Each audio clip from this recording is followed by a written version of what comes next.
Hello, and welcome to this special edition of Grand Final History, where we mark the end of Jock McHale's extraordinary coaching career.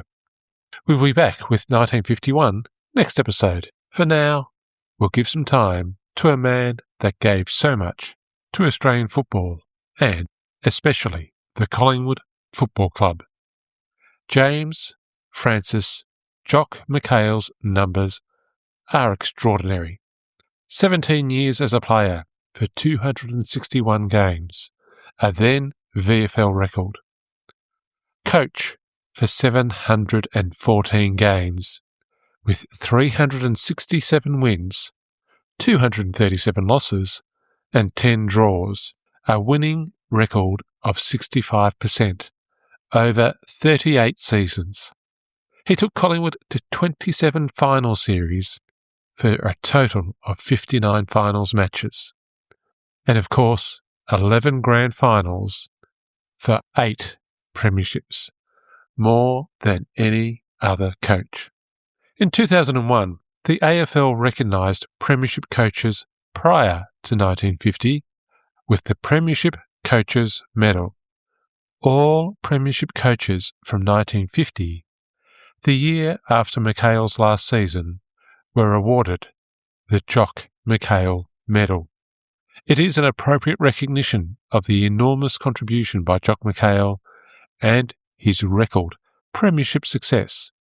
However, it's also worth noting that every premiership coach and Jock McHale Medal winner since 1950 can trace their coaching DNA back to Jock McHale.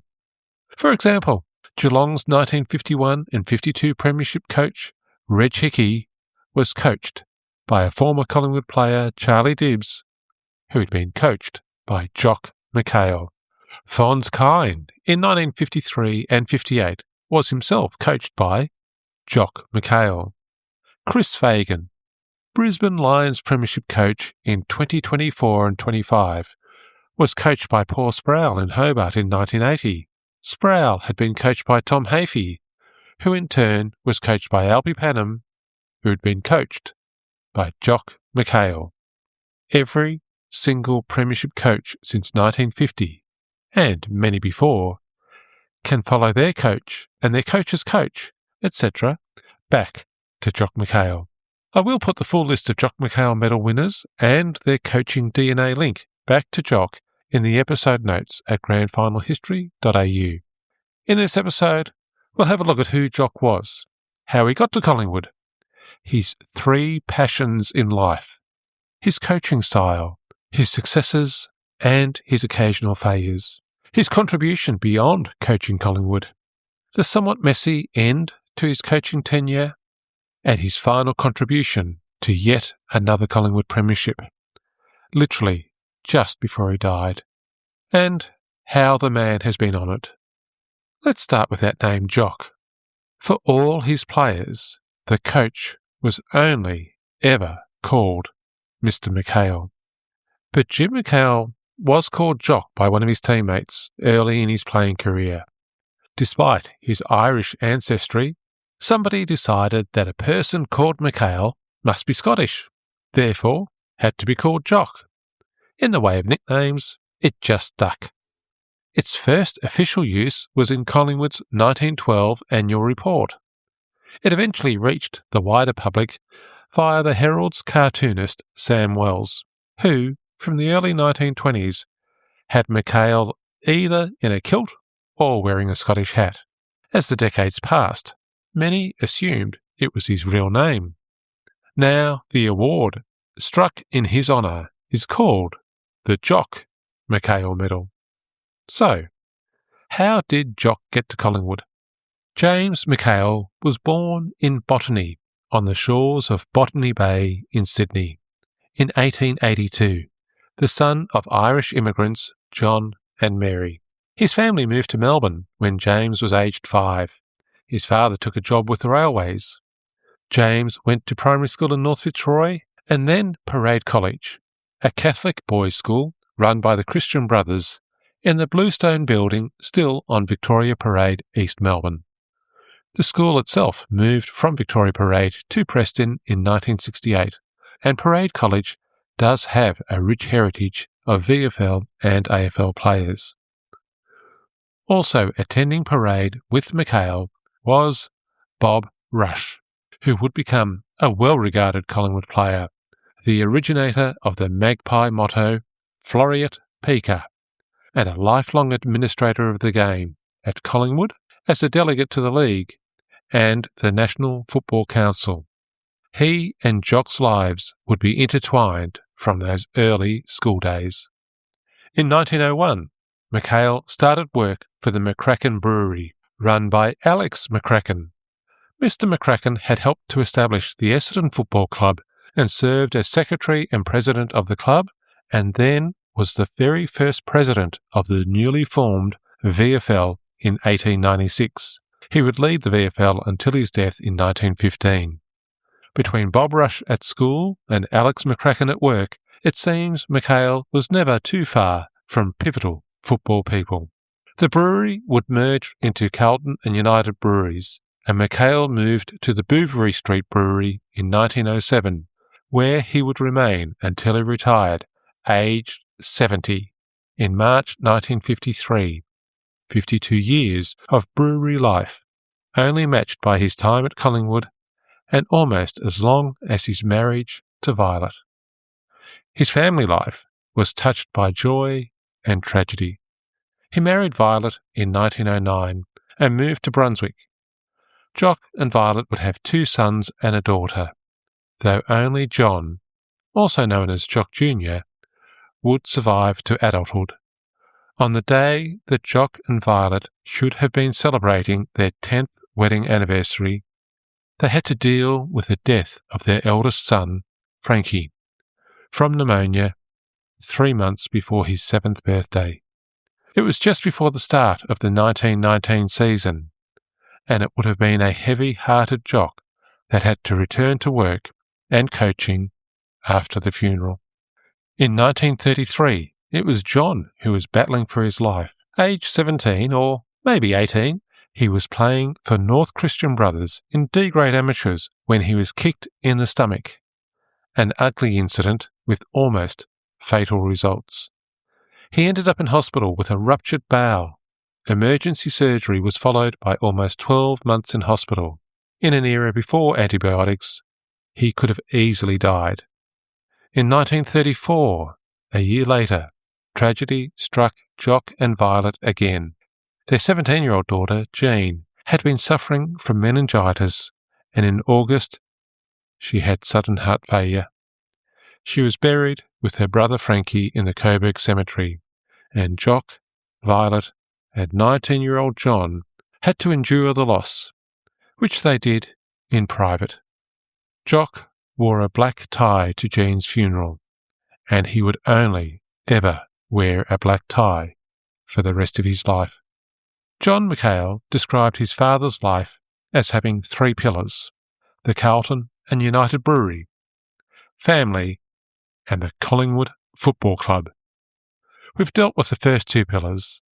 Let's have a look at Jock McHale and Collingwood. When interviewed about his father, John also said that he played and coached at a time when football meant everything to the people of Collingwood. If they lost, the pubs would be empty, and if they won, the Sporting Globe newspapers would be sold out in minutes. After leaving school, Jock started playing with Coburg in 1901 and made a name for himself, mainly as a forward, and he made the representative team that played the reigning VFL premiers, Essendon. He tried out with Collingwood in 1902, but was knocked back, spending that year with Coburg. He again made the combined team to play against the reigning VFL premiers, this time Collingwood. He was picked in the centre against the famous Fred Leach, performing well. As he walked back to the pavilion, Collingwood secretary, Mr Copeland, let him know that they would like to have him come down to Victoria Park. He was selected for a practice game against the VFA team, Footscray, and he was on his way. He made his debut in round 1, 1903, against Carlton, and played all season. He made his name as a champion in the centre, known for his skill, finesse and durability. Well before any scientific approach to conditioning or injury management, on grounds that often resembled mud heaps rather than sporting ovals, he would play an incredible 191 games in a row between 1906 to 1917. He just kept turning up. While Collingwood were making finals each year, it did take a while for his first premiership.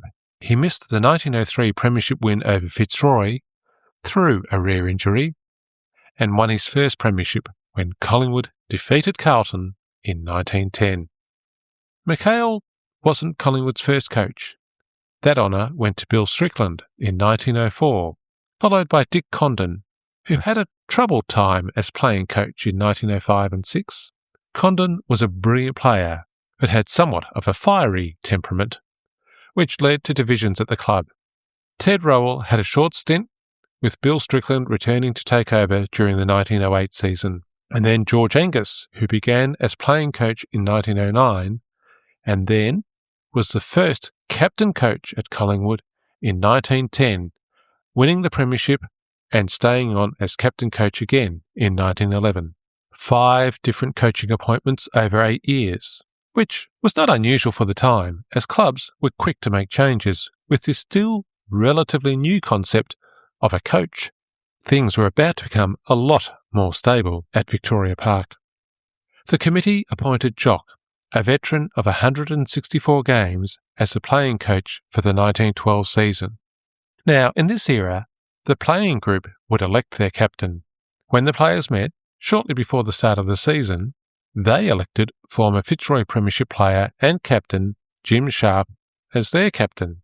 He'd played 161 games with the neighbouring rivals since 1901 and been Fitzroy's captain from 1908 to mid-1910, when he retired after being injured and then falling out with a reform group at Fitzroy that took charge at the start of 1911. Collingwood then persuaded Sharp to play with them in season 1911, and he managed 14 games. Now he demonstrated his character and leadership skills by declining the Collingwood captaincy and insisting Jock be allowed to captain and coach the team. Dick Lee then proposed Sharp to be appointed vice-captain, where he would be able to provide support and experience to the new captain coach. However, an ageing body and injuries restricted Jim to just 3 games in 1912 before he retired. It was neither a smooth nor successful start to Jock's coaching career. The Magpies failed to make the finals for the first time in VFL history. At many other clubs, this would have been the end of Jock's coaching career. But fortunately for him and for Collingwood, the committee showed a little patience. They made the finals the next year, but missed again in 1914, and reached the grand final in 1915, but lost to Carlton. Jock would win his only premiership as playing coach in 1917, a season where only 6 clubs competed due to World War I. That was effectively the end of his playing career, although he did return twice to help the team out when they were short of players, in Round 7, 1918, and Round 1, 1920, both times against Essendon. Collingwood were runners-up in 1918 in South Melbourne, before McHale had his first premiership as a non-playing coach with a win over Richmond in 1919. Then there were a series of disappointing years. Dan Minogue had been captain of Collingwood from 1914 to 1916, including that grand final loss to Carlton in 1915. He enlisted in the army, fighting in France. He shocked Collingwood on his return by seeking a clearance to Richmond. Minogue was unhappy at how the Magpies had treated his mate, Jim Sadler. The Magpies were furious at what they perceived to be a betrayal. Jock McHale is famously said to have turned Minogue's framed photo to face the wall. Others say that the photo was put into a cupboard. Collingwood refused the clearance and Minogue refused to return, staying out of football for a year until, under the rules of the time, he could go to Richmond. The Tigers, with Minogue as captain-coach, defeated Collingwood in the 1920 grand final. McHale hated losing any time, but surely this would have hurt more than most. Despite frequent finals appearances, the Magpies under McHale seemed unable to achieve ultimate success. They lost grand finals in 1922, 25, and against Melbourne in 1926, they lost by a record margin of 57 points. For Collingwood, making a grand final was not sufficient. Premierships were expected. There was an angry AGM. Membership tickets were torn up, and changes were demanded. It was the captain, Charlie Tyson, who paid the price. He was sacked just before the start of the 1927 season, and Sid Coventry became captain. Sid Coventry and Jock McHale would have a wonderful partnership, leading to an unprecedented and unmatched 4 premierships in a row in 1927, 1928, 29 and 1930. The team became known as the Machine. It was not a nickname that McHale liked. He insisted that it was not simple clockwork, rather a combination of talented, enthusiastic players who could adapt and change as circumstances warranted. But the Machine nickname stuck. When asked about his coaching philosophy, McHale said, "Collingwood demanded players that were quick-thinking with a dash of imagination." His main idea in 40 years of coaching was to field 18 players who were fit and in form at the moment. To quote the man directly, "I aimed to develop good teamwork, not in this line or that, but all over the field. I have no time for a side built around 3 or 4 star players. Give me a fit bunch of players with a good general level of ability." Bruce Andrew, a former Collingwood player who was one of many plucked from the reserves by Jock and slotted into the Magpie team based on McHale's combination of instinct, analysis and insight, summarised Jock's coaching methods. McHale was an architect who built teams rather than players. He never spent time with players as individuals. He trained them as a team. He did not attempt to show players how to improve their skills. He expected the skills to be there, to be improved when required, or the player would be out of the team. He would allow no interference with his players. A prominent businessman once rang Jock McHale and offered to organise a training session with champion forward Dave McNamara when a young Ron Todd had a case of the yips when kicking for goal. 10 minutes later, the businessman was glad to get off the phone, his ears burning with some very direct feedback from Jock. Now, while Jock did not focus on individual players' skills, he was, like any great coach of any era, a natural psychologist who knew how to deal with players as individuals. He knew how to reach players and how to communicate with them. While every player would be paid the same amount, he knew they were all individuals, but all the players knew they had to play as a team. It wasn't just the local press or Collingwood enthusiasts who sung the praises of McHale's 4 successive premierships. An American journalist who wrote a book on successful sporting team eras from across time and around the world included Jock McHale's Collingwood 1927-30 Machine in his book, The Captain Class. The book profiled 16 elite sporting teams, including the Boston Celtics 1956-59, Barcelona's 2008-13 soccer team, and the all-conquering New Zealand All Blacks of 1986-1990. The only other Australian team was the dual Olympic gold medal winning Hockey Roos from 1993 to 2000. The Magpie Machine was rated in special company. Jock McHale was open about much of what he was doing. In a series of interviews and articles that he wrote in various newspapers, he explained clearly his approach to coaching. In April 1925, Jumbo Charland was writing in the Sporting Globe, and he noted that McHale was not the bullying type of coach. Rather than shout strong words to players on the field, he would rather acquaint a player by conversation of his errors, and for McHale, the best results are achieved by considering the feelings of his players. In September 1926, Charland interviewed McHale again, and Jock shared the credit for Collingwood's success with those who supported him. McHale spoke about the network of former players he had to help provide advice to current players, the Prince of Forwards, Dick Lee, to help the forward line, Bob Rush with the halfbacks, and more. McHale noted that the Collingwood committee was well organised and managed the clubs well. McHale was always ready to give credit to others.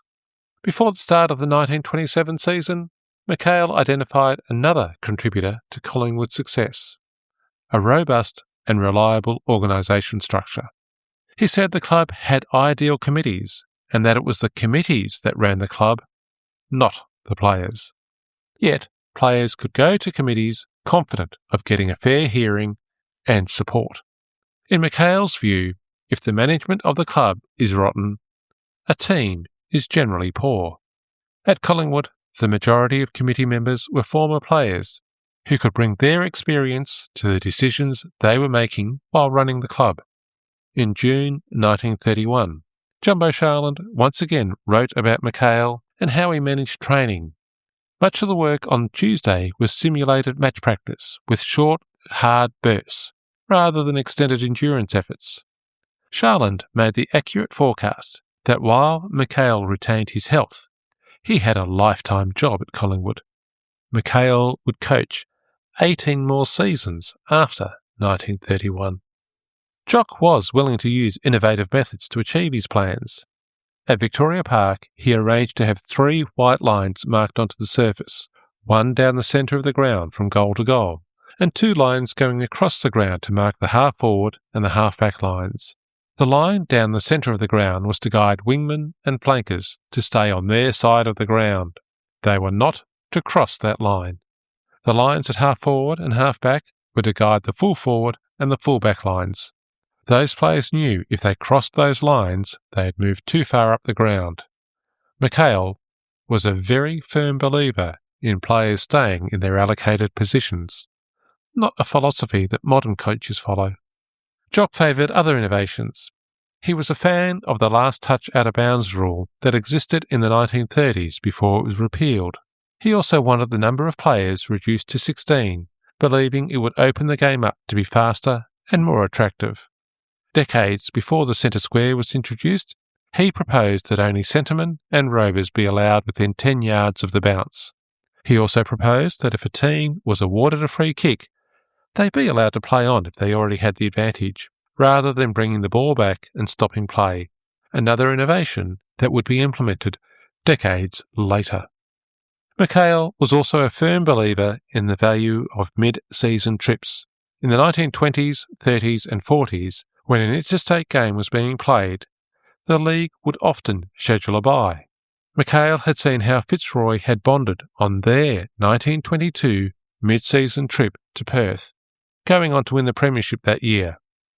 He would ensure that many Collingwood teams had similar trips across the years, though a trip to Perth in 1946 would end up having some unforeseen consequences, which we'll explore later. As discussed earlier, he was a brewery man, and during the 1930s he began a custom, after a match, of taking a small group of players to the Bouverie Street Brewery, where he had the keys to the bar. Players knew they had crossed the threshold of acceptance if they were invited to one of these gatherings. Always tense after games, Jock would relax after a drink or two, and there'd be much discussion, and many friendships were made. McHale wrote another article for the Herald in 1934, describing how Collingwood recruited players at the start of the year and the process to select the very few to represent the club. He said it was important for players to focus on training, use their brains, and take care of their diet. Jock was a very big fan of plain food. On game day, a good breakfast, and a light lunch, and not too many sweets. As far as drinking was concerned, he saw no harm in the occasional glass of beer, but spirits were banned. He was a brewery man, of course. Relaxation was important. Get to bed by 10 and be up by 6. 8 hours sleep was ample. If a man in training exceeds 8 hours, he is only undoing the good work. Outings, such as dances, should be confined to once per week, and no later than Wednesday. It's impossible to keep late hours and have that dash that wins games. While a drink of beer was okay, Jock encouraged hopeful recruits to be moderate in smoking, pointing out that he gave up cigarettes when he was 20, and they were only threepence for 20 back then. A 1935 profile in the Argus outlined the reason for Collingwood's success over the last 25 years, which was 20% tradition, 30% club spirit, and all the rest to Jock McHale, although McHale would not accept that credit. He said that it was the former Collingwood captain Dick Condon who taught him everything he knew. It was that famous trip to Tasmania in about 1902 where Dick Condon invented the stab pass, and the team perfected it. Prior to that, the accepted method of kicking was hard and high. Stab passing allowed fast, accurate movement of the ball, and Collingwood used it for decades. There was another stretch of 5 grand finals between 1935 to 39, but this time McHale could only lead his team to premierships in 1935 and his final success in 1936. Both of those premiership wins were over South Melbourne. Collingwood were runners-up for 3 seasons in a row, 1937, 1938 and the 1939 grand final, played in the very early days of World War II. In the 15 seasons from 1925 to 1939, McHale led Collingwood into 11 grand finals for 6 premierships. A stunning effort, but hard times were coming to Victoria Park. The war years were difficult for Collingwood. 2 of the club's best players, Ron Todd and Des Fothergill, went to Williamstown in the VFA in 1940 and 41, lured by the big payments on offer rather than the flat rate that every Collingwood player was paid. When Japan entered the war at the end of 1941, things got even harder. Between the players that enlisted and those working in essential industries that did not always allow time off for football, it was literally a challenge to put a team onto the field. Collingwood and Hawthorn both withdrew their reserves team from the 1942 season. There was talk of a temporary amalgamation between Collingwood and Melbourne. The Magpies missed the finals for an unprecedented 5 seasons in a row from 1940 to 44. Things improved in the second half of the 1940s, with Collingwood making the finals every year, except for 1947. But there were no grand finals for the entire decade. And there was a worrying tendency for Collingwood to lose important late-season games by being overrun in the last quarter. Jock had shared many of his coaching techniques, and other coaches had learnt and moved on. Other clubs focused more on fitness. Exercise and gym training were being adopted, while McHale kept doing what he'd always done. For all his success, the times were moving on, but Collingwood under McHale wasn't. Yet all that success meant only McHale was going to choose when he moved on.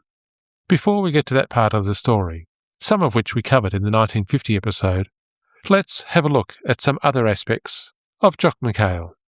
Jock was a union man.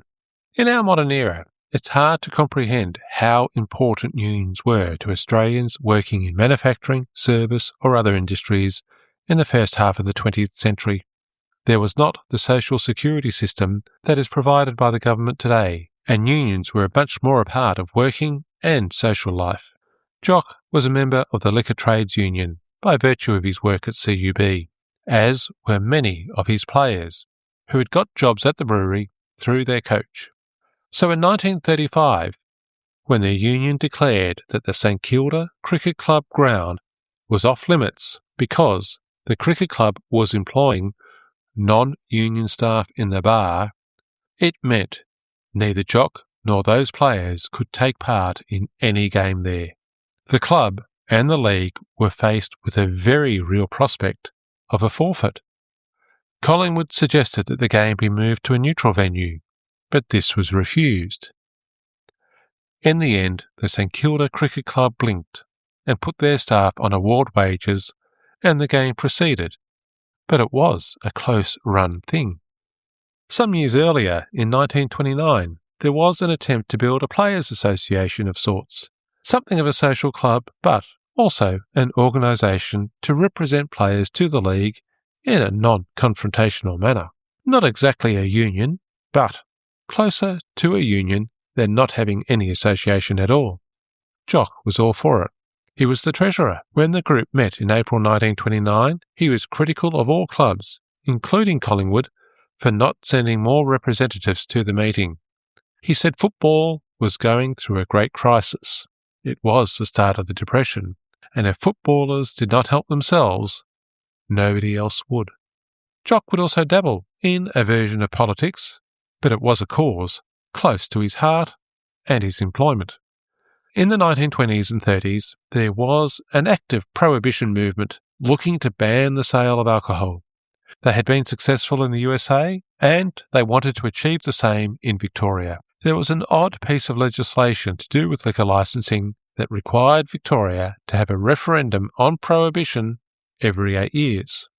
There were 2 of these votes before the legislation was changed. The anti-prohibition campaign in 1930 was chaired by VFA President J.J. Liston, and he got Jock McHale to appear in ads that ran in newspapers and the Footy Record, encouraging Victorians to reject the move to ban the booze. The only surprise was the yes vote was as high as 43%, but that was not enough to shut the pubs, and Jock's job in the brewery was safe. Besides his union and anti-prohibition campaigns, Jock was an author. In 1931, The Australian Game of Football was published, written by Jock McHale, Melbourne's 1925 Premiership captain-coach Bert Chadwick, and Melbourne grammar school teacher E.C.H. Taylor. It was one of the very first guides to the Australian game. It covered skills, preparation required by players, coaching, club administration, and much more. It was not a money-making venture, as the authors declared. The price reflected the cost of production, and their aim was to share their love and enthusiasm for the game. McHale helped with production costs by arranging some advertisements, one for Victoria Bitter, which delivered radiant health, and Collingwood committeeman Tom Sherrin advertised his Sherrin footballs. It wasn't just schoolboys using the book for advice. Charlie Dibbs, the Magpie fullback, was one of many Collingwood players who got copies and valued them for life. Jock was often asked who was the best player that he had ever seen. In 1921, his answer was Dick Condon, not only as a player, but as one who was able to impart his knowledge to others. McHale went on to say, Dick Condon brought to Collingwood a system of coaching which, since Condon has gone, has been carried out for 12 years by me, and which has never been altered. In a 1944 interview in The Age, when asked who he considered to be the greatest footballer of all time, he did not hesitate for a moment. Why, Dick Condon, of course. But after the 1953 Grand Final, Jock declared, Bob Rose must be acclaimed as one of the greatest, if not the greatest player ever to wear the black and white. Now, was that recency bias? Was it the glow of that drought-breaking premiership? Or had Rose's sublime skills and fierce determination put Condon in the shade? We'll never know, but they were both, clearly, excellent footballers. So, let's have a look at that messy retirement in a bit more detail than we could fit into the 1950 episode. Collingwood had been the league's most stable club in terms of coaching and administration. But even supposedly dormant volcanoes can unexpectedly erupt, and things at Collingwood were about to explode. The first tremor was a report in The Sun in February that McHale had not confirmed that he would be coaching in the coming season. Yet after the AGM in March, he was confirmed as coach, and was taking pre-season training aged 68, preparing for his 39th season. Then, a major shockwave thundered out on Tuesday, April 4, just 18 days before the start of the season, when Jock told the Collingwood committee that he would not coach for the 1950 season. He told The Sun, "I'm a sad man today, but I would be delighted if this grand side goes on to big things." His wife, Violet, who had endured the absences of Jock's many years of coaching, said, "He'll be able to enjoy the game now." So why did Jock retire just before the 1950 season? Some said it was because Jock and Violet had moved from Brunswick to Essendon to be near Jock Jr., and the increased travel time to the brewery and to Victoria Park for a man that never drove was just too much. Others said that Violet was unwell. Increased pressures at work were mentioned. Perhaps the closest to the truth came from his daughter-in-law June, who said it was the impending absence of Jock Jr., who was about to embark on some extensive international business travel, which would leave Violet home alone too often. Maybe it was a combination of all of these elements. Regardless of the reason, it was time to dust off the succession plan for a non-playing coach. This dated back to that fateful 1946 mid-season trip to play some exhibition games in Perth, while the league had a week off for the interstate game. In the discussions held during that trip, Collingwood's seconds coach, Bevan Woods, who had won 2 premierships from 5 grand finals in 110 games between 1935 to 40, before becoming the seconds coach in 1943, became the designated successor. Now, what seemed good planning in 1946 did not convince everybody in 1950. Fons Kine had been captain since 1946. He won 3 successive Copeland trophies between 46, 47 and 48, and was seen by the players and supporters as the natural successor. While he was doing pre-season training, he was prepared to retire to meet the non-playing coach requirement. There were some tentative inquiries from other candidates, such as Albert and Harry Collier, as well as Lou Riley, but it was clear that this was a 2-horse race. Bevan Woods to step up from the seconds, or Fons Kine to move from captain to non-playing coach. McHale wanted Kine, but did he have the numbers? The committee vote was tied, 6 votes each, between Kine, the current leader of the players, and Woods, the man who'd been promised the job in 1946. Club president Harry Curtis immediately used his casting vote and without hesitation announced that Bevan Woods was the new Collingwood coach. The Victoria Park volcano erupted. Committeeman Jack Galbally looked across the table and said, "Mr. President, for 25 years you have brought honour and distinguished service to the club, and you have just torn it all down. You have done the wrong thing and the worst thing for Collingwood." President Curtis appealed to the time-honoured Collingwood tradition of club before individual as he called for players and supporters to get behind Bevan. It was a call that fell on deaf ears. Petitions began to circulate. Rumours began to fly. Would the players take to the field? Anger boiled over. Colourful racing identity John Wren threw his support behind Fons Kine and gave him a cheque for £200, which was about a quarter of the average annual wages. Bernie Shannon was a player at the time, and he remembered the turmoil in the days following the committee vote. He said it was a sad time. Frank Wraith had promised Bevan Woods the coaching when Jock retired, and he really had no right to do it. I can remember turning up to training and seeing Woods walking away with the biggest black eye of all time. I couldn't believe it. Bevan was a lovely guy, and it wasn't his fault they picked him. There was a practice match on the following Saturday with unprecedented scenes at Victoria Park. Committee members were heckled. Members tore up their season's ticket.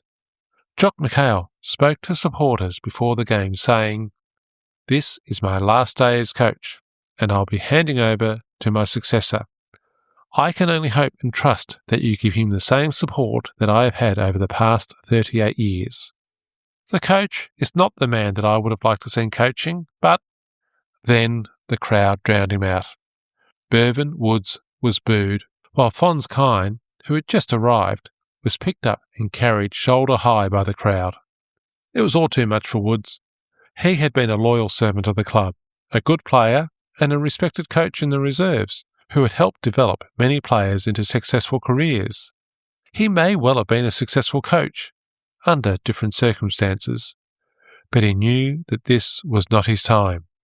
Jock McHale had coached Collingwood for almost 14,000 days. His successor, Bevan Woods, wrote his resignation letter the Sunday after that practice match. He had lasted just 4 days. Veteran backman Gordon Hocking led training the following Tuesday, while the committee met again, this time to appoint Kine as coach.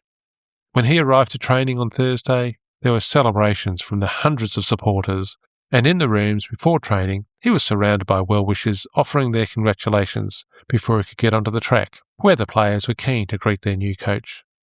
So that might have been that. A misstep by some in the committee who felt they had to honour a promise made 4 years earlier. Now, the popular choice of players and supporters had the job. But that was not that. After all the years of stability and control, the push for change was just beginning.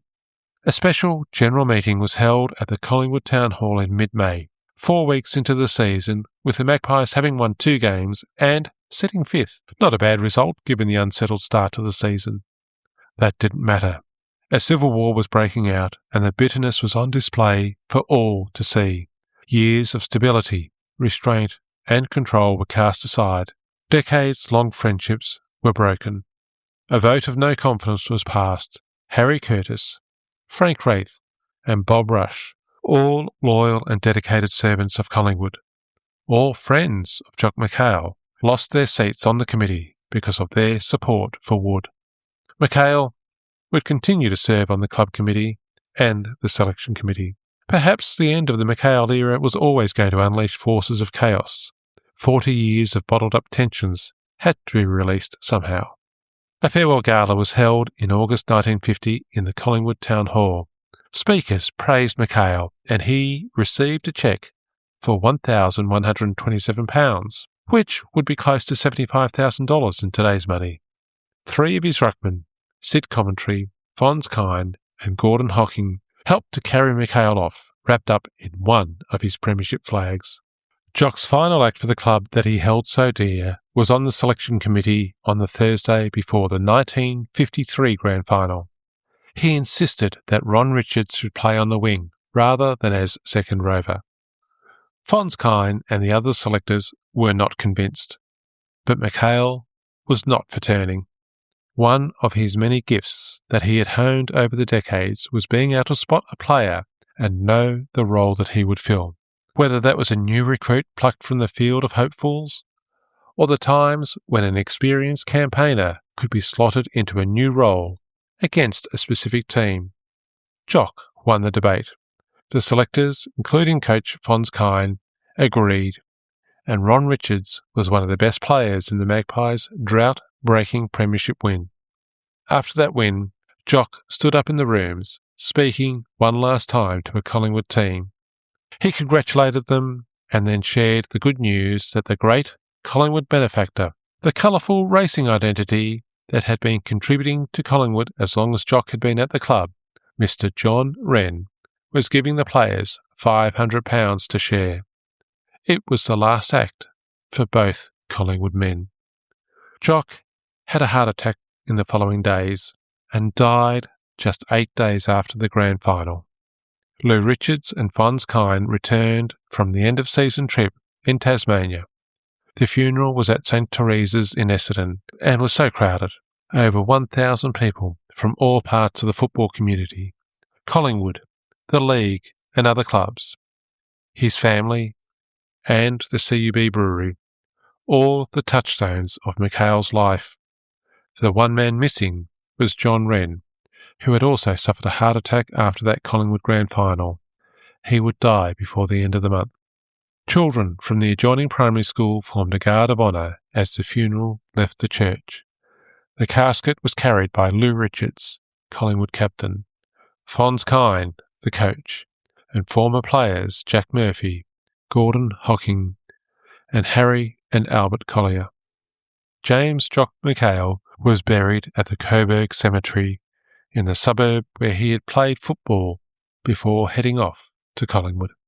The man who'd done so much for football would be honoured by both his club and the league. He'd already been awarded a Collingwood Life membership way back in 1913 for providing 10 years of service to the club. At that time, he still had a lifetime service to offer the club. In 1954, Collingwood inaugurated the Jock McHale Memorial Scholarship for a local Collingwood schoolboy who could demonstrate sporting ability, scholarship and leadership. At the start of the 1991 season, Jock's son John was given the honour of unfurling the 1990 premiership flag, the first premiership since Fons Kine's team defeated Melbourne in 1958, stopping Melbourne from matching the Collingwood record of 4 premierships in a row. In 1997, Jock was named coach of the Collingwood team of the century. In 2000, Victoria Park was renamed McHale Stadium, although with Collingwood's move to Olympic Park, the ground has reverted back to Victoria Park. Recognition by the league was slower to come. There was no option for life memberships for coaches in Jock's time. This was not addressed until 1977, 24 years after he died. Despite winning more premierships than anyone else as a coach, he was overlooked for coach of the AFL team of the century in 1996, that honour going to Norm Smith, who began his coaching career in 1949, the very last year of Jock's career.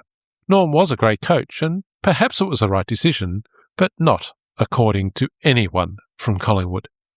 Jock McHale was an inaugural inductee into the Australian Football Hall of Fame in 1996 and was elevated to legend in 2005.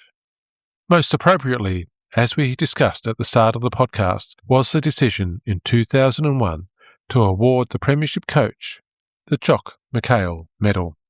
Jock started playing league football at the dawn of the 20th century, before the competition had completed its first decade, more than 120 years ago. But his name will not be forgotten. He was both a Collingwood man and a fierce proponent of our unique Australian game, wherever it was played. It is a better game because of his contribution, and we should be grateful for his efforts. If you want to know more about Jock McHale, check out Glenn McFarlane's book, Jock, the story of Jock McHale, Collingwood's greatest coach. If you like your footy history, you will enjoy it, even if you don't barrack for Collingwood. If you've enjoyed Grand Final history, please leave a review wherever you get your podcast from.